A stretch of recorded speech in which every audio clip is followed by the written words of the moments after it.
The Pittsburgh Steelers are 3-7. At this point, everybody and anybody is going off about how easy it is to defend this team. It's no secret that Matt Canada and the offense is an issue. And maybe it's not just Matt Canada, maybe it's everybody involved. But for some reason, Mike Tomlin is just rolling over and admitting defeat in a number of areas. And I think it's just time to acknowledge the guy has given up.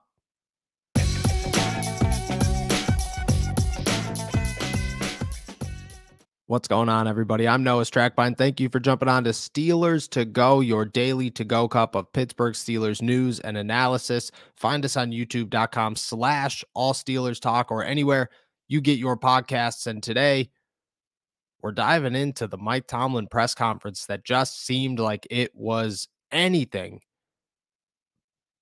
but hopeful. This guy, for the first time, and there's been times in the past where you got a glimpse of, okay, Tomlin acknowledges how bad it is. Tomlin gets how bad things need to change. He's on the verge of actually making change. We've been through all of these before. This is the first time that Mike Tomlin got up to a podium and basically admitted defeat, admitted that it's just part of football. It is what it is. Came up with every excuse under the book for a number of areas.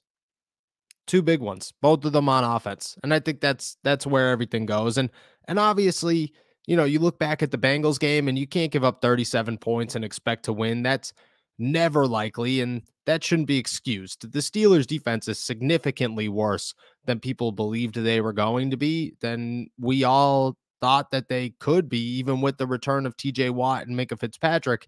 This group is bad, and it has way more holes than anybody expected, anticipated, or believed they would have at this point in the season. It's going to take a little bit of a rebuild on both sides of the football, not just the offense. And I think that's the most blatant thing that we've learned in the last couple of weeks, is that the Steelers have way too many holes to believe that this team is anywhere near turning this around. They need a really good offseason. But that's not the point of this. The point of this is to talk about what Mike Tomlin said and the excuses that he came up with to justify, or at least try to justify, the issues that the Steelers offense is having. After the game, Bengals linebacker Jermaine Pratt made it clear the Steelers like to run the same play over and over again. That's how they knew exactly what was happening. And it was true. You did watch that from time to time. I think the most glaring play was the option that didn't work the first time, worked the second time. But if that doesn't work the second time, Matt Canada looks like a complete idiot out there trying to run back-to-back plays and neither of them working. That's true with every play. It's definitely got a bigger spotlight on it when it's the same play back-to-back plays. So what did Mike Tomlin have to say about that? Well, he had to say that that's just part of football. And at week 11, you can't come up with anything new and everybody's going to know what's going to happen. That's what they say when they're having success, he said. They don't say it when they're not. So I don't worry much about that. I focus on the things that are within our control. When I look at the tape, there were some repeat concepts, but Cincinnati was in the same repeat concepts, and that's football. When it's good on good, particularly in the latter part of the season, there's very little secrets. I don't know if we were all that surprised by anything that they did offensively. So then it comes down to execution. That's where I like to keep my focus. We got to execute better. We've got to make more makeable plays, and that's our goal. That's where our focus is as we lean into this week's opportunity.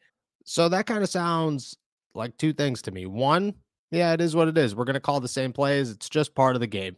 It's not. It's been part of Mike Tomlin's game for a couple of years now, ever since the Randy Fichtner days started. The offense has dived very heavily into running the same few concepts over and over and over again and letting defenses absolutely destroy them, and then coming up with every excuse under the book as to why the offense isn't working.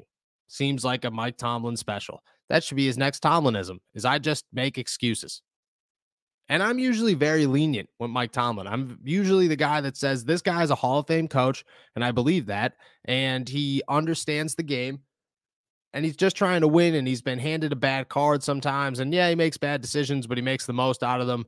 This time, it just kind of felt like Mike Tomlin walked up to the podium, stared an audience in the face who had questions about a 3-7 team, and then said, "You know what? I'm just going to make up excuses. I'm just going to admit that there's nothing we can do about it." Well, there's got to be something you could do about it because other teams are not 3-7, and the Cincinnati Bengals scored 37 points and won the game, and the defense looked absolutely atrocious the entire game. So execution, if we're talking about execution, then you're telling me that the offense can't execute and that the defense also can't execute. So it just sounds like a really bad football team. And that's only one part of this. Yeah, it's the worst part of it, but it's just one part of Mike Tomlin sitting there admitting defeat in a situation where you just don't know what to do anymore.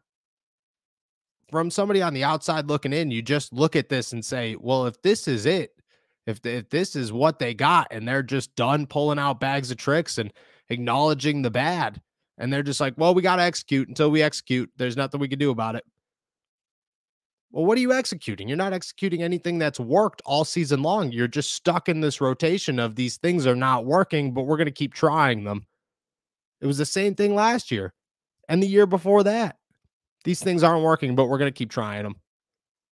Eventually they'll click. They won't. They won't. It's just going to get worse and worse. Mike Tomlin is quickly developing himself into a coach that will not acknowledge his down parts, will not acknowledge his lack of success and his inability to change. And it's hurting him. It's hurting the Pittsburgh Steelers. And I think it's time to admit that. The second part of this is Deontay Johnson, who was clearly upset in the locker room after the game, made that very well known, and then said when he asked about the targets, and I think he answered those questions well, like that's the situation he's put in. There's nothing he could do about it. And yeah, any NFL player would be frustrated, and I believe any NFL player would be frustrated.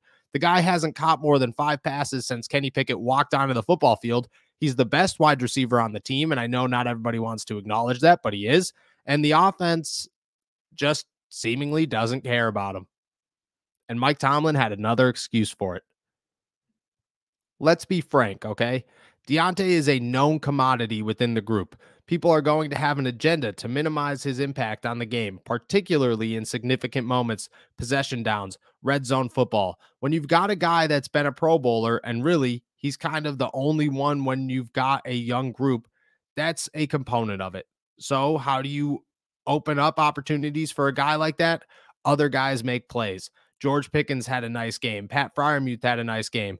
Those things create opportunities and balance within your attack and opportunities for a guy like Deontay, which you mentioned. Here's the thing about that. The thing about that is that it's not true.